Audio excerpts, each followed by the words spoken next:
Il y a une cruauté dans le regard humain que personne n'avoue. Un instinct biologique silencieux qui s'exécute en moins d'une seconde. Avant que tu parles, avant que tu serres une main, avant que tu démontres ta valeur, tu as déjà été jugé.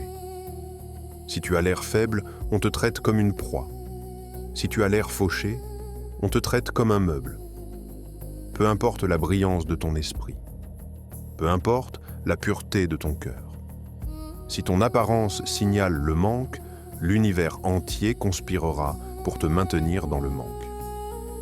Machiavel l'avait compris il y a 5 siècles. Il nous prévenait, la foule vulgaire se laisse toujours prendre aux apparences et le monde n'est fait que de foule vulgaire. Tu l'as ressenti. Tu es entré dans une pièce et tu as senti la température chuter. Tu as vu des regards glisser sur toi comme si tu étais un élément du décor. Tu as vu des hommes médiocres, des hommes stupides, des hommes malhonnêtes recevoir des opportunités simplement parce qu'ils avaient l'air d'appartenir au lieu, pendant que toi, tu restais planté devant la porte. Ce n'est pas de la malchance, c'est la géométrie brutale de la perception. Et tant que tu ne la maîtrises pas, tout jouera contre toi. La plupart des gens croient que la pauvreté est un état financier. Ils se trompent. Pour l'animal humain, la pauvreté est une odeur. C'est un signal de vulnérabilité. Et la nature exècre la vulnérabilité. Quand tu as l'air pauvre, et je ne parle pas de haillons, je parle de diminué, tu déclenches une réponse prédatrice chez les autres. Tu les invites à te flouer, tu les invites à t'ignorer, tu invites le monde à te donner ses restes. Mais il existe un moyen de pirater ce mécanisme, un moyen de signaler la puissance avant de la posséder, un moyen de forcer le monde à te traiter avec la déférence due à un roi, même si tes poches sont vides. Machiavel appelait ça le masque du prince. C'est l'art de transformer ton image en arme pour que la réalité se plie à ton apparence. Mais pour porter ce masque, tu dois d'abord comprendre l'erreur que tu commets en ce moment même. Le signal subtil et invisible que tu émets chaque fois que tu franchis ta porte. Un signal qui dit au monde « Je n'ai aucune valeur, tu peux me piétiner ». Une fois que tu cesses d'émettre ce signal, la guerre change. La résistance s'évapore. Mais d'abord, il faut disséquer pourquoi le monde punit l'apparence de pauvreté avec une telle violence. Le monde n'est pas juste. Il est efficace. Et le cerveau humain est la machine la plus efficace qui existe. Il ne veut pas travailler. Il ne veut pas fouiller dans la boue de ton apparence pour trouver l'or de ton caractère. Il veut un raccourci. L'apparence est ce raccourci. Quand tu te présentes négligé, voûté ou hésitant, tu tends au monde un verdict contre toi-même. Tu leur épargnes la peine de te juger. Tu dis « J'ai déjà abandonné, alors abandonnez-moi aussi ». Comprends bien. Les gens ne méprisent pas les pauvres parce qu'ils manquent d'orpang d'argent. Ils méprisent disent les pauvres parce que la pauvreté leur rappelle l'échec. Elle leur rappelle l'impuissance. C'est une contagion. Quand un homme a l'air pauvre, il a l'air contagieux. Pas par la maladie, mais par la malchance. Et les humains, créatures superstitieuses qu'ils sont, fuient la malchance. Machiavel observait. Les hommes jugent généralement plus par les yeux que par les mains. Car chacun peut te voir, mais très peu ont à ressentir ce que tu es. Chacun voit ce que tu parais être. Peu ressentent ce que tu es vraiment. Repense à la dernière fois que tu as croisé un homme en chemise tachée, épaules affaissées, regard fuyant. Est-ce que tu t'es interrogé sur sa philosophie? Est-ce que tu t'es demandé s'il était un poète de génie? Non. Tu l'as étiqueté, raté, brisé, à éviter. Tu l'as fait instantanément. Tu l'as fait sans méchanceté. Tu l'as fait pour économiser de l'énergie. Maintenant, imagine que cet homme, c'est toi. Parce que souvent, c'est le cas. On se raconte des histoires pour dormir la nuit. On se dit « Je suis authentique. Je me fiche de ce que pensent les gens. Je m'habille pour le confort. » C'est le langage de la victime. Le confort est l'ennemi du pouvoir. L'authenticité sans autorité n'est que du bruit. Quand tu as l'air pauvre, tout joue contre toi parce que tu t'es dépouillé de ton armure. Tu as marché sur un champ de bataille nu. Et à la guerre, les nus ne sont pas pleins. Ils sont massacrés. Considère l'effet de halo inversé. Si un trait est en mot négatif, tes chaussures sont fendillées, ta posture s'effondre, le cerveau suppose que tous tes traits sont négatifs. On suppose que tu es paresseux, on suppose que tu es stupide, on suppose que tu es malhonnête. Pourquoi? Parce que la discipline est visible. Si tu ne peux pas gouverner ta propre apparence, pourquoi croirait-on que tu peux gouverner une entreprise? Si tu ne peux pas entretenir le tissu sur ton dos, pourquoi te confierait-on un contrat? Le visuel est la preuve de l'intérieur. Du moins, c'est ainsi que le monde le perçoit. Négliger ton image, c'est calomnier ta propre âme. Tu racontes un mensonge sur toi-même. Tu dis au monde que tu ne vaux rien alors que c'est faux. Et le monde cruel et littéral te croit. Il y a un paradoxe sombre dans la circulation des ressources. L'argent afflue vers ceux qui ont l'air de ne pas en avoir besoin. Va dans une banque. Demande un prêt habillé en désespoir. Sens le besoin. Laisse ta voix trembler sous le poids de ta réalité. Que se passe-t-il? Le coffre se ferme. Les taux d'intérêt s'envolent. Tu es un risque. Maintenant, prends un homme qui a tout autant besoin de cet argent. Mais il entre en costume ajusté. Sa coupe est nette. Sa montre accroche la lumière. Il parle lentement, avec l'ennui d'un homme qui a des options. Il ne demande pas. Il propose. Le coffre s'ouvre. Les conditions sont généreuses. Pourquoi? Parce qu'il a signalé l'abondance.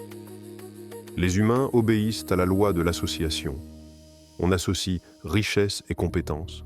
On associe pauvreté et incompétence.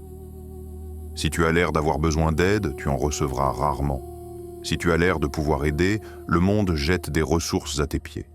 C'est pourquoi le « fake it till you make it » n'est pas de la vanité. C'est une stratégie de survie. C'est du pragmatisme machiavélien. Avoir l'air pauvre signale un coût. Avoir l'air riche signale un investissement. Personne ne veut payer un coût. Tout le monde veut faire un investissement. Quand tu entres dans une négociation avec l'air diminué, tu quémandes la charité. Et la charité est une miette froide, donnée avec mépris. Quand tu entres avec l'air redoutable, tu proposes une alliance. Tu dois comprendre que les gens sont terrifiés à l'idée d'être associés à l'échec. S'ils embauchent un homme négligé et que cet homme échoue, ils passent pour des imbéciles. J'aurais dû le voir venir, diront-ils. Regarde-le. Mais s'ils embauchent un homme impeccable et qu'il échoue, on leur pardonne. Il avait le profil, diront-ils. Il nous a tous dupés. Ton apparence est une police d'assurance pour les décideurs. En ayant le profil, tu réduis le risque pour les autres de parier sur toi. Si tu refuses de jouer ce jeu, tu n'es pas vrai. Tu es arrogant. Tu supposes que le monde te doit son temps pour découvrir ta valeur cachée. Le monde ne te doit rien. C'est ton devoir d'excaver ta propre valeur et de la peindre en or pour que même les aveugles puissent la voir. Machiavel conseillait au prince d'être un grand simulateur et dissimulateur, de masquer sa vraie nature, si elle était désavantageuse, et de projeter celle qui était requise. Si tu as faim, tu dois avoir l'air rassasié. Si tu es anxieux, tu dois avoir l'air blasé. Si tu es pauvre, tu dois avoir l'air de voyager incognito. Parce qu'à la seconde où ils sentent le sang de ton besoin, les requins commencent à tourner. Allons plus sombre. Regardons le cerveau animal. Les hiérarchies de dominance ne sont pas des constructions sociales. Ce sont des impératifs biologiques. Homards, loups, chimpanzés, humains, nous scannons tous le statut. Que se passe-t-il quand un loup voit un mouton qui boite? Ressent-il de l'empathie? Pense-t-il « Pauvre créature, laisse-moi l'aider » Non. La boiterie déclenche l'instinct de mise à mort. La société humaine est une version aseptisée de cette dynamique. On ne déchire pas les gorges avec nos dents, on les déchire avec des procès, avec le ridicule, avec l'exclusion, avec des offres au rabais. Quand tu as l'air pauvre, tu boites. Tu signales que tu n'as pas d'alliés. Tu signales que tu n'as pas de ressources pour te défendre. Tu signales que si quelqu'un te nuit, personne ne viendra te venger. C'est pourquoi les pauvres sont surcontrôlés, surfacturés et sous-servis. Ce sont des cibles à faible risque. Si un commerçant arnaque un homme en costume sur mesure, il craint les représailles. Il craint que cet homme ait des avocats. Il craint que cet homme ait des amis puissants. Il craint que cet homme puisse détruire sa réputation d'un murmure. Si un commerçant arnaque un homme en haillons, il ne craint rien. Qui écoutera l'homme en haillons? Qui s'en soucie? En ayant l'air pauvre, tu te dépouilles de ta dissuasion. Tu te rends sans risque à exploiter. J'ai vu des hommes d'une grande intelligence détruits parce qu'ils n'avaient pas compris ça. Ils pensaient que leur travail les protégerait. Ils pensaient que leur loyauté les protégerait. Mais ils s'habillaient comme des domestiques. Alors on les a traités comme des domestiques. Et quand les coupes budgétaires sont arrivées, quand il a fallu un bouc émissaire, le doigt a pointé vers l'homme qui avait l'air de ne pas pouvoir se défendre. L'apparence est une armure. C'est un champ de force psychologique qui fait hésiter les prédateurs. L'hésitation est tout ce dont tu as besoin. Dans cette fraction de seconde d'hésitation où il se demande « Qui est cet homme? Est-il dangereux? Est-il important ?» Dans cette seconde, tu gagnes, tu dictes le cadre. Mais s'il n'y a pas d'hésitation, s'il te regarde et voit instantanément une victime, l'attaque est inévitable. Tu pourrais arguer que c'est injuste. Tu pourrais arguer qu'on devrait vivre dans un monde où le caractère est roi. Tu peux aussi débattre avec la gravité pendant que tu tombes d'une falaise. Ça ne te sauvera pas. Machiavel n'a pas écrit sur le monde tel qu'il devrait être. Il a écrit sur le monde tel qu'il est, et dans le monde tel qu'il est, l'homme qui néglige son armure meurt.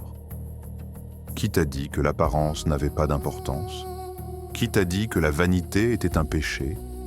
Qui t'a dit que des vêtements humbles étaient un signe de vertu? Généralement, ce sont les gens qui veulent te garder à ta place, ou ceux qui ont déjà renoncé. C'est l'intérieur qui compte, est une platitude inventée pour consoler les invisibles. C'est un mensonge. Oui, le caractère compte pour la rétention, mais l'apparence compte pour l'accès. Ton intérieur est le produit, ton extérieur est le marketing. Tu peux avoir le meilleur produit du monde, un remède contre le cancer, un chef-d'œuvre philosophique, un algorithme à 1 milliard. Si tu l'emballes dans des ordures, que tu l'enterres dans le jardin et que tu plantes un panneau « Défense d'entrée », personne ne l'achètera. Le marketing n'est pas du mensonge. Le marketing est du respect pour le produit. Si tu valorises vraiment ton esprit, si tu valorises vraiment ton âme, pourquoi les logerais-tu dans un temple qui ressemble à une ruine? S'habiller mal, se négliger, se tenir avec la posture du vaincu, c'est un acte d'irrespect envers soi-même. Et le monde est un miroir.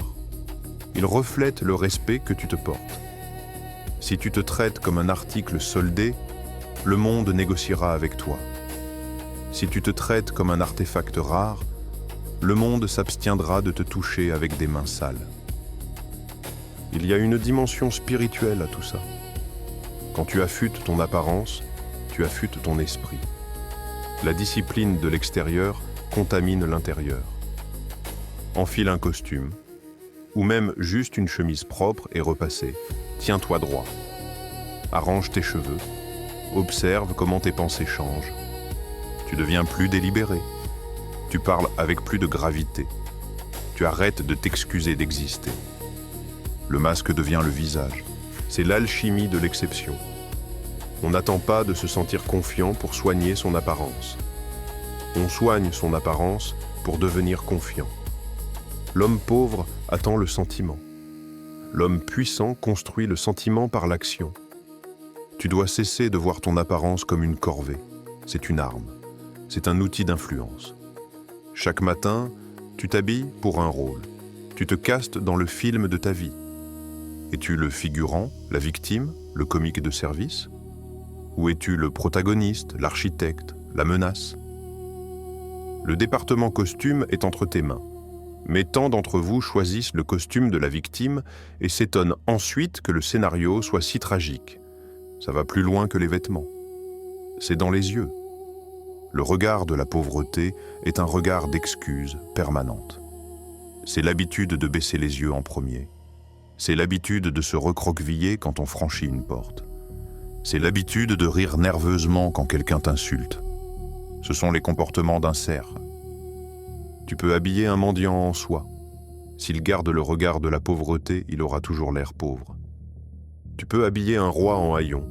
S'il garde le regard royal, cette évaluation stable et sensillée de son environnement, il aura l'air d'un roi déguisé. Machiavel notait que le lion n'a pas besoin de rugir pour être craint.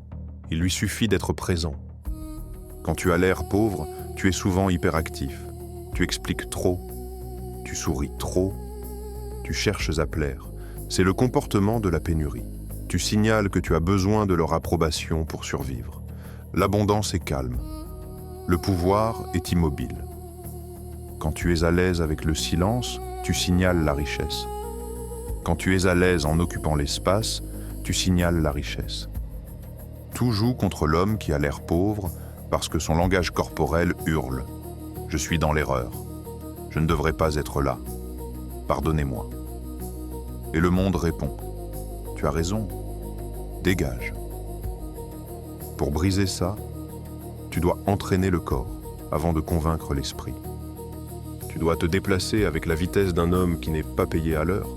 Tu dois soutenir le regard des autres jusqu'à ce qu'ils sentent le poids de ton jugement, pas l'inverse. Tu dois tuer le cerf en toi. Parce que tant que ce cerf respire, aucune somme d'argent ne te sauvera. Tu vois ces gagnants du loto qui font faillite en 3 ans? C'est parce qu'ils n'ont jamais tué le cerf. Ils ont acheté des choses chères, mais ils les portaient avec l'excuse d'un voleur. Ils avaient un entafflaire pauvre dans une Ferrari, et le monde la leur a reprise. Et cela nous amène au signal de pauvreté le plus bruyant, le bruit. L'homme pauvre est bruyant. Bruyant avec ses mots, bruyant avec ses mouvements, bruyant avec ses plaintes. Il ressent le besoin de combler chaque silence parce que le silence le rend anxieux. Dans le silence, il craint d'être jugé. Alors il babille. Il révèle ses plans, il révèle ses insécurités. Il te parle de ses dettes, de son ex, de son mal de dos. Il te donne toutes les munitions nécessaires pour le détruire et il appelle ça être ouvert. Le pouvoir est silencieux. Regarde le prédateur. Le tigre n'annonce pas sa présence avant de frapper. Le PDG en bout de table parle le moins. Le parrain murmure. Quand tu parles trop, tu signales que tes mots n'ont pas de valeur. Tu gonfles l'offre, tu fais chuter la demande. Pour ne jamais avoir l'air pauvre, tu dois maîtriser l'art de la bouche close.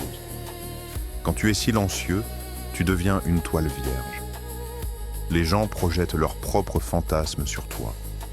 Ils se demandent « À quoi pense-t-il ? C'est-il quelque chose que j'ignore ?» Dans ce vide d'informations, ils inventent du pouvoir pour toi. Ils supposent que tu les juges. Et dans leur insécurité, ils cherchent à t'impressionner. C'est le retournement machiavélien. En ne disant rien, tu les forces à performer pour toi. Mais à la seconde où tu te plains du prix de l'essence ou de ta fatigue, le charme se brise. Tu deviens mortel. Tu deviens commun. Tu deviens l'un d'entre nous. Et tu ne veux pas être l'un d'entre nous. Tu veux être l'un d'entre eux, l'exception, l'anomalie. Ça s'étend à ta présence numérique, l'homme qui poste tout, son déjeuner, son indignation, chaque pensée qui lui traverse l'esprit, a l'air spirituellement indigent. Il a l'air désespéré de validation. Il danse pour des likes. L'homme qui poste rarement mais avec intention, il a l'air d'avoir une vie trop riche pour être capturé sur un écran. La rareté crée la valeur. Rends ta présence rare. Rends tes mots comme des diamants. Rares, durs et tranchants. Tu pourrais dire « Je n'ai pas les moyens d'un costume sur mesure. Je n'ai pas les moyens des attributs de la richesse. » C'est un échec d'imagination. Avoir l'air pauvre concerne rarement la marque de tes vêtements. Ça concerne l'entretien de ta réalité. Un homme en chemise bon marché, mais nette, blanche et parfaitement rentrée, a l'air plus riche qu'un homme en sweat de créateur à 1000 €, taché et froissé. La discipline ne coûte rien. Cirer tes chaussures coûte du temps, pas de l'argent. Repasser ta chemise coûte de l'effort, pas de l'argent.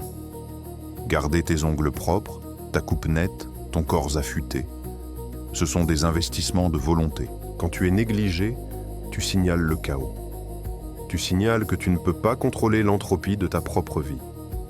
Et si tu ne peux pas contrôler ta propre entropie, comment pourrais-tu contrôler une entreprise? Comment pourrais-tu diriger des hommes? Les riches ont l'air propre, c'est le secret. C'est une hygiène spécifique qui signale qu'ils sont éloignés de la crasse de la survie. Les pauvres ont l'air poussiéreux. Ils ont l'air usés par la friction de l'existence. Tu dois récurer la poussière de ton avatar. C'est dans les détails. Les talons de tes chaussures, le col de ta veste, l'écran de ton téléphone. Est-il fissuré? Un écran de téléphone fissuré est une sirène hurlante de pauvreté. Il dit « J'ai cassé ça et je n'ai pas les moyens de le réparer. Alors je vis avec des choses cassées. » Ne vis pas avec des choses cassées. Ça endommage ta psyché. Ça dit à ton subconscient que tu mérites la cassure.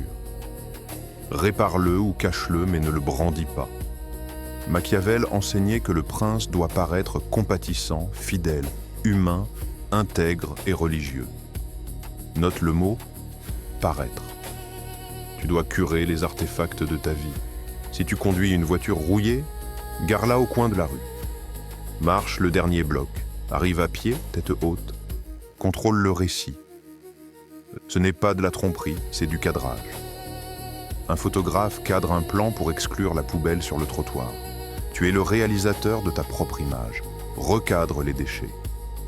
Si tu invites un allié potentiel à dîner, ne l'emmène pas dans un endroit que tu ne peux pas te permettre pour ensuite transpirer devant l'addition. C'est l'odeur de la pauvreté. Emmène-le dans un café. Commande 2 cafés noirs. Mais bois-les avec la nonchalance des rois. Concentre-toi sur la conversation. Paie les 3 € avec le sourire. Il vaut mieux être maître d'un petit domaine que serviteur d'un grand. Il y a un dernier élément dans l'apparence de pauvreté, le plus difficile à accepter. La compagnie que tu fréquentes. Si tu es entouré d'hommes qui ont l'air vaincus, qui parlent le langage de la victimisation, qui portent l'uniforme de l'échec, tu es peint du même pinceau. Tu es la moyenne des 5 personnes avec qui on te voit. Si tu entres dans une pièce avec une meute de hyènes, personne ne te prendra pour un lion. C'est cruel. Je sais, tu as des amis que tu aimes. Tu es loyal envers ton passé. Mais si tu veux t'élever, tu dois comprendre l'optique. Quand on te voit avec des gens qui réussissent, l'effet de halo se transfère à toi. Tu empruntes leur crédibilité. C'est pourquoi les arrivistes se battent pour être sur la photo. Ils savent que l'image est l'actif. Tu n'as pas à abandonner tes anciens amis, mais tu dois compartimenter. Quand tu es sur le champ de bataille du succès, tu dois marcher avec d'autres guerriers. Si tu amènes un bouffon au conseil de guerre, on ne te prendra pas au sérieux. Machiavel prévenait qu'un prince est jugé par la qualité des ministres qu'il garde autour de lui. S'ils sont compétents et fidèles, on le considère sage. S'ils sont des imbéciles, on le considère imbécile. Audite ton cercle. Qui te fait ressembler à un leader? Qui te fait ressembler à un participant d'une tragédie? Éloigne-toi du poids visuel. Parce que le monde suppose que qui se ressemble s'assemble. Si ta bande a l'air pauvre, tu as l'air pauvre. Ça demande une dureté de cœur. Mais rappelle-toi l'objectif. L'objectif n'est pas d'être gentil. L'objectif est d'être efficace. Ne jamais avoir l'air pauvre, c'est curer ton écosystème entier. Tes vêtements, tes mots, ton corps, tes compagnons. C'est une guerre totale sur la perception. Maintenant, le paradoxe. Quand tu fais ça, quand tu supprimes méticuleusement chaque signal de pauvreté de ta vie, quelque chose d'étrange se produit. Tu cesses d'être pauvre. Ce n'est pas de la magie, c'est de la mécanique. Quand tu t'habilles avec puissance, on te traite avec respect. Quand on te traite avec respect, On te donne des opportunités.